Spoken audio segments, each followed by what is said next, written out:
Welcome back, everybody. I'm glad you guys are joining me today. And another gem from CNN today. And it was this time Jim Acosta, of course, Trump hater. Jim Acosta, Trump hater of all things. Jim Acosta has been at the center of some of the most iconic tantrums ever seen on television. All the way back to when he tried to steal the microphone away from the White House aide. Remember that? And then they tried to spin it as he was attacked by the White House aide. Well, now he's hosting this guy here, talking about the national polls, talking about the 2024 race, the general election.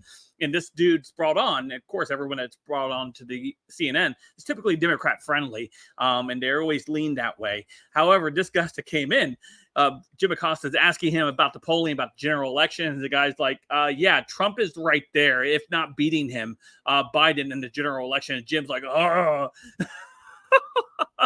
it's such a somber tone from Jim Acosta in this clip. It's hilarious because he realizes that there is a huge plurality out there of voters who absolutely disdain Joe Biden right now, especially with the economic woes that we're going through, the inflation, and just people out of work. Things are expensive, and people just look back a couple of years ago and they remember their lives were better under Trump's administration, for the most part, compared to what we've had to deal with for the last 3 years.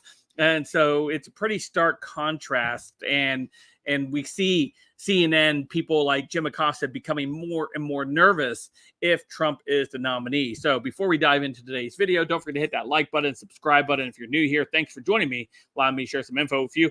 Hopefully you can share it with your friends and family. If you want to help support the channel, you can become a member, smash that join button. If you want to just help out generally, you can smash that super thanks. That would be great. Or you can just go ahead and hit that like button, which is fantastic. So any of those things would help. Let's go ahead and dive into today's story. This one coming to us from the wonderful network, which is CNN.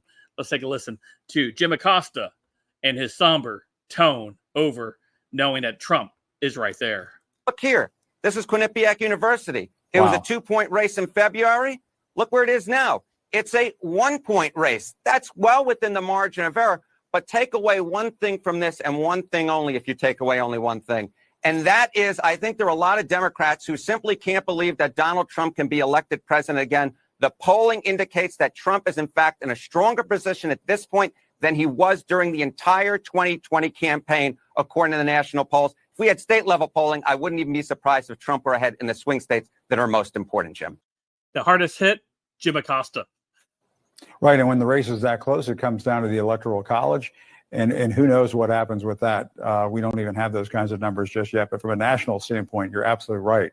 It is remarkable where Trump stands right now when it comes to the rest of this field and with general election voters. Harry Enton, as always. You just hear the sadness in Jim's voice. Just hear the sadness in his voice. He's like, I can't believe Trump is still right there. I can't believe we haven't put this guy away yet. People still like him. People don't like Biden. They don't like our handpicked candidate. And you hear the sadness in his voice. And this is CNN. They would be talking about they can't. These poll numbers are not good for their candidate. Their candidate, of course, Joe Biden. That's who the candidate for the mainstream media is, and they're very saddened by the fact that the American people don't like to be more poor. They don't like not having money. They don't like not having the means to provide a decent living for their family. Oh no, they don't like any of that. They would rather you suffer under their handpicked candidate who doesn't even write his own tweets. Or does anything on his own without being told by whoever's controlling him. And there's a plethora of individuals who we think they are. So yeah, I just find it hilarious. Just hilarious that this is where they're at with this. Anyway, let me know what you guys think in the comments down below. Of course, you guys can follow me on all my social media, including X, which is in the description down below. Don't forget to hit that like, subscribe button. And until next time, I'll see you guys later. Have a great day.